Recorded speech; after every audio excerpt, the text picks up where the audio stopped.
कश्मीर की पॉपुलेशन एक instable state में है जो सफर कर रही है एक silent demographic crisis. Kashmir has one of the highest infertility rates in the India, जिसमें 45% मेन और 35% वुमेन फेस कर रहे हैं इनफर्टिलिटी।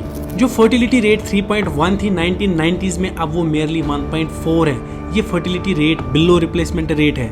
इसका क्या मतलब हुआ? जो रिक्वायर्ड फर्टिलिटी रेट 2.1 है, जो पॉपुलेशन ग्राफ को स्टेबल रखती है, हमारी फर्टिलिटी रेट उससे भी कम है।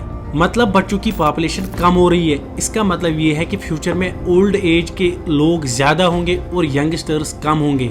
अगर ये फर्टिलिटी रेट इसी तरह बिलो रिप्लेसमेंट लेवल रही तो ये फ्यूचर में बहुत ज्यादा डेमोग्राफिक क्राइसिस को क्रिएट कर सकता है। 35% वुमेन जो रिप्रोडक्टिव एज के हैं वो पीसीओएस से सफर कर रहे हैं, जो पूरे साउथ एशिया के रीजन में सबसे ज्यादा है। और इस पूरे हेल्थ क्राइसिस और डेमोग्राफिक क्राइसिस के पीछे वजह क्या है? Factor number 1, late marriage.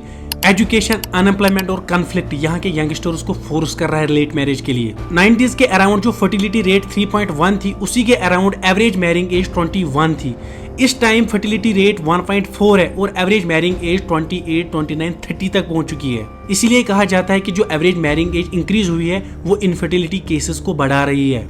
Factor number 2, lifestyle disorders. मोटापा, over nutrition, poor diet, lack of exercise, microplastics और एक्सेसिव यूज ऑफ पेस्टिसाइड्स जो वैली में हो रहे हैं, ये भी इनडायरेक्टली और डायरेक्टली इनफर्टिलिटी के केसेस बढ़ा रही है। पिछला जो वीडियो मैंने एक्सेसिव पेस्टिसाइड्स पे बनाया था, जिसपे मुझे बहुत ज्यादा हेट मिला था, अब इन पेस्टिसाइड्स को भी एक रीजन माना जाता है जो इनफर्टिलिटी के केसेस इंक्रीज कर रहा है।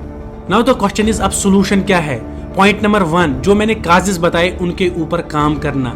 पॉइंट नंबर 2, जो ये इनफर्टिलिटी की प्रॉब्लम है इसे वुमेन्स प्रॉब्लम बताना। अब ये वुमेन्स प्रॉब्लम नहीं, अब ये सोशल प्रॉब्लम बन चुकी है। Point number 3, as a society हमें आगे आना होगा और गवर्नमेंट को प्रेशर करना पड़ेगा कि यहाँ पर गवर्नमेंट स्पॉन्सर्ड फर्टिलिटी सेंटर्स को एस्टेब्लिश किया जाए। पॉइंट नंबर 4, जो कपल्स इनफर्टिलिटी सफर कर रहे हैं और 10-10, 20-20 लाख स्पेंड कर रहे हैं, उन्हें किसी गवर्नमेंट स्कीम के अंडर, फाइनेंशियल गवर्नमेंट स्कीम के अंडर लाना होगा। पॉइंट नंबर 5, जो ये सोशल स्टिग्मा है कि इनफर्टिलिटी वुमेन की प्रॉब्लम है, 22% केसेस में मेल रेस्पॉन्सिबल होता है।